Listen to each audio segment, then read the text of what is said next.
تعالوا نعمل تحلية سهلة وسريعة ومش هتوقفك في المطبخ كتير، والنتيجة زي ما انتوا شايفين شكلها قمر وطعمها في حتة تانية خالص. أول حاجة كده هجيب منجاية أو اتنين، هقطعها قطع صغيرة وأضيف عليها نص كوباية من السكر وأسيبها على جنب.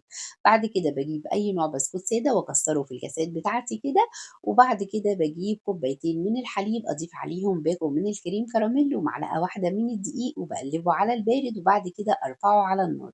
أول ما يغلي معايا يعني يغلي غلوتين 3 كده، هو مش هيتقل أوي، باروح نازلة بيه على البسكوت بتاعي وهو سخن كده، وأملى نُص كاسات أو 3/4 زي ما أنتم شايفين كده، أسيبها بقى تتماسك شوية، وبعد كده أجيب المانجا اللي كان عليها سكر أحطها على الوش، وعشان نكسر اللون بقى نحط لها واحدة كريزة كده، وزي ما أنتم شايفين بُصّوا قمر في حتة تانية خالص، طعمها جميل وما خدتش معانا لا وقت ولا مجهود، والنتيجة زي ما أنتم شايفين. اعملوا لايك وشير وبس كده بألف هنا وشفا.